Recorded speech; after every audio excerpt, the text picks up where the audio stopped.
Buenos días, mi nombre es Cecilia de Aquino. El día de hoy vamos a entrevistar a la licenciada Brenda Cuevas para una entrevista de mi materia de psicología. Buenos días.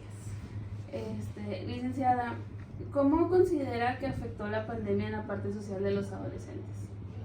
Bueno, considero que la pandemia, específicamente a los adolescentes, en la parte social es donde más impacto tuvo, ya que el confinamiento, al impedir que ellos pudieran tener esta relación social, el compartir, el tener experiencias en sus día a día en la escuela, por las tardes, pues sí repercutió de una manera considerable, ya que se vio que muchos de ellos se volvieron más retraídos o simplemente al momento de que acaba la pandemia, el volver o querer integrarse con los demás, pues sí había muchos que no lo podían hacer, que preferían hacerlo desde algún dispositivo, desde alguna red social, porque les ganaba la pena, porque no sabían cómo, porque se les cortó esa convivencia que se daba de modo natural.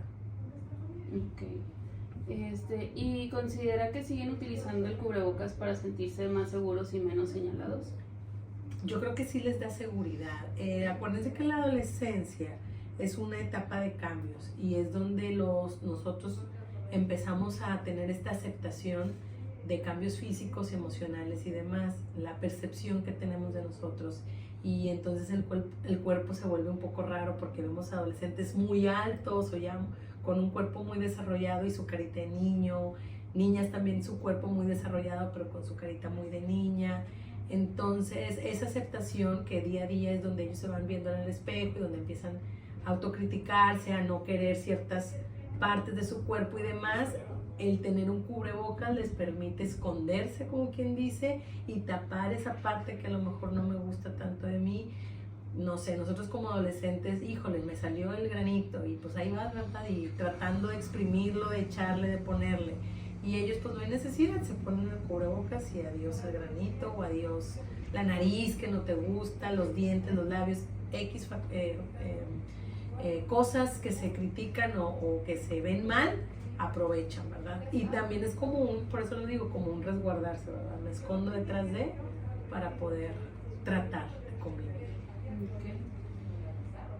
Okay. ¿Y aumentaron los problemas cognitivos o de aprendizaje a raíz de la pandemia en los alumnos?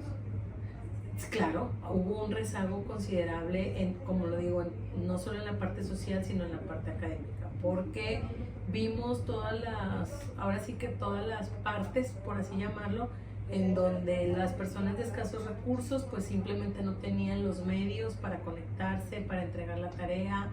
Teníamos la contraparte de gente que tiene todos los recursos y simplemente pues emocionalmente los quebró, los apartó y no les interesaba.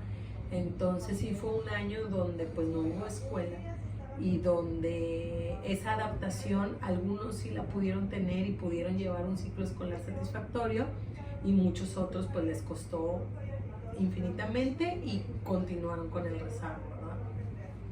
Sí, okay. ¿Y cómo impactó el cambio de rutina en la parte emocional de los adolescentes?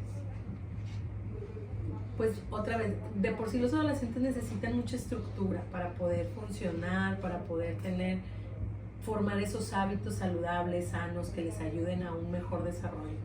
Al no tener esa rutina de me despierto, me baño, desayuno, voy a la escuela, llego, hago deporte, etcétera, pues cambia la rutina y otra vez muchos logran adaptarse y son los que sobreviven. En sí nos adaptamos y logramos sobrevivir a la pandemia.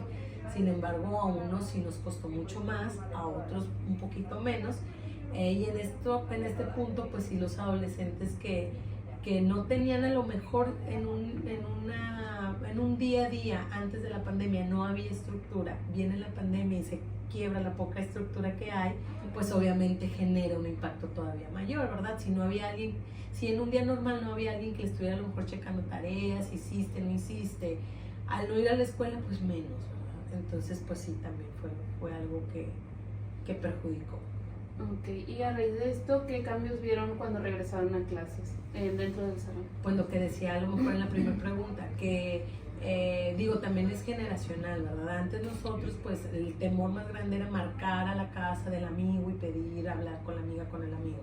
y te paniqueabas, ¿verdad? Ahorita es lo mismo, regresamos de la pandemia y ese acercamiento de hola, ¿cómo te llamas? O ¿qué hiciste ayer o algo? Había niños, me tocaba ver que en la mañana no platicaban a lo mejor, pero que luego decían que toda la tarde estaban texteando y que su comunicación era más rápida, más efectiva o más fluida a través de una red social, exactamente. Pero es otra vez, porque me respaldo con esto, porque de frente me da el nervio, me gana la pena, porque no lo sé hacer y entonces es más fácil para mí. Y así fue como llegaron muchos sin poder o sin querer o sin saber cómo acercarse y pedirle algo, porque pues la pena, ¿verdad? Ok. ¿Y aumentaron los casos psicológicos con referencia a cambios de conducta?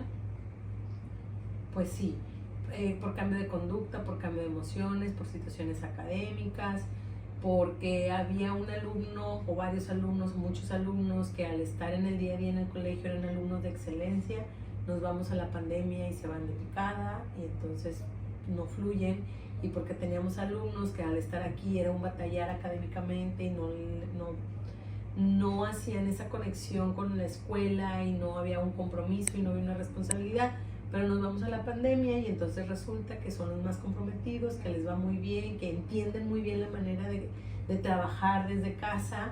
Entonces fueron cambios, otra vez como decía hace rato, para muchos les beneficia y a muchos otros perjudica. Okay. ¿Y consideras que la falta de autocontrol o impulsividad aumentó a partir de la pandemia? Sí, también. Por otra vez, donde al no tener esta parte social, no sé, estar en el día a día y el compartir y el estamos haciendo una clase o vamos a hacer un proyecto y no nos ponemos de acuerdo, pero te escucho, pero lo que tú dices no me parece. O sea, eso que se daba en un día de clases, pues no se dio, porque pues el proyecto era individual, porque pues a lo mejor te conecto, pero estamos conectados en equipo, pero tu participación no me interesa y te callo, entonces o simplemente me desconecto y me voy. Entonces no había este entrenamiento de cómo fluir con las demás y cómo resolver problemas con los otros, y entonces obviamente no había un manejo de autocontrol. Nuevamente, si de por sí en la adolescencia todo este manejo emocional va del 100 al 0 en minutos, pero se pierde este entrenamiento, pues se pone todavía más. O la contraparte ahora del ser pasivo, pues no sé decir que no he aprendido a poner un límite porque no me he entrenado, ¿verdad?, en mi día a día. Entonces eso también es algo que afecta. Ok, ¿y qué métodos se implementaron para la integración de los alumnos después de la pandemia? Bueno, en este caso, para la integración de alumnos en esta institución, lo que se hizo fue que fue de manera paulatina. No fue como que el regreso, vuelvan todos al aula y el salón que está conformado por 25 alumnos que lleguen los 25. Pues no, fue de manera primeramente voluntario, en coordinación con los padres de familia, haciendo una invitación a quién creen que ya está listo para volver, quién quisiera ya reintegrarse. Entonces la reintegración a las aulas fue de manera, como les digo, pausada, de poco a poco, hasta que iniciamos, por decirte, en un salón de 25, a lo mejor arrancaron 6, 8 niños, conforme iba el ciclo escolar a mitad ya iban 12, casi para finalizar pues ya a lo mejor ya estaban los 25. Hubo casos en donde hubo 2 alumnos a lo mejor por grupo que no quisieron regresar y se respetó, ¿verdad? Entonces eso fue una manera de ayudarlos a que no fuera como que también como en la pandemia de un día para otro ya no vienen. Aquí no, bueno, vamos a integrarnos poco a poco. Okay. Y ya por último, al regresar a clases, ¿cómo se manejó la situación de algún adolescente ante los padres de familia? Bueno, también lo que hicimos ahí, recuerdo que el departamento de psicología apoyó a los maestros brindándoles como que información de qué hacer en caso de que percibieran un cambio emocional muy significativo con los alumnos. Que vieran alumnos que constantemente estaban tristes, que vieran alumnos que estaban temerosos, que percibían alumnos que nuevamente estaban retraídos, que por más que se buscaba la integración, pues no se daba. Tratar de referirlo al departamento de psicología, y una vez que ya estaba en el departamento de psicología, pues empezaban a hacer reuniones con los padres de familia para saber si habían vivido algún caso de COVID o algo, que una pérdida, cómo había sido durante la pandemia, si había sido de estos niños que se habían adaptado, si había sido de los que les había a lo mejor beneficiado, tratar de ir buscando información para tratar de ayudar y establecer un plan de acción para cada niño. Perfecto. Bueno, pues eso sería todo. Muchísimas gracias por esta entrevista, por su tiempo. Y pues sería todo. Gracias.